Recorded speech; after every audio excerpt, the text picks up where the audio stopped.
Well, back to Washington, where the swearing in of new members of Congress was delayed due to the unprecedented fight over who becomes the next speaker. Correspondent Evan Lambert joins us from Washington. Evan, where it has been a very historic day. Nichole, historic for multiple reasons. We are talking a record number of women, women of color, and the first Gen Z lawmaker.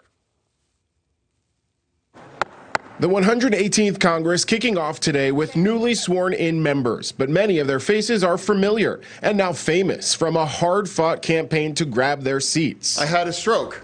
He's never let me forget that. And I might miss some words during this debate, mush two words together, but it knocked me down, but I'm going to keep coming back up. And come back he did, from widespread attention and even criticism of his debate performance after an ongoing recovery from a stroke in May. Former Pennsylvania Lieutenant Governor John Fetterman, now senator, sworn in to the seat Republicans wanted badly.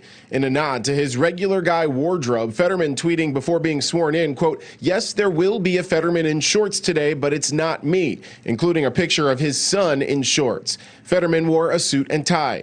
And in another win for Democrats, controlling the Senate outright at 51-49, Senator Raphael Warnock sworn into a full 6-year term.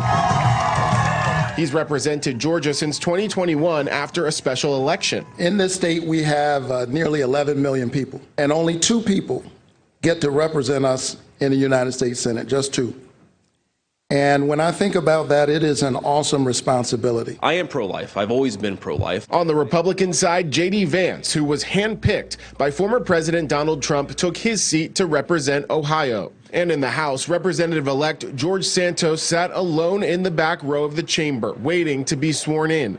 The soon-to-be Republican congressman from New York embroiled in scandal and investigations after telling a series of lies about his career and background. Santos rebuffing calls, even from some in his own party, to resign.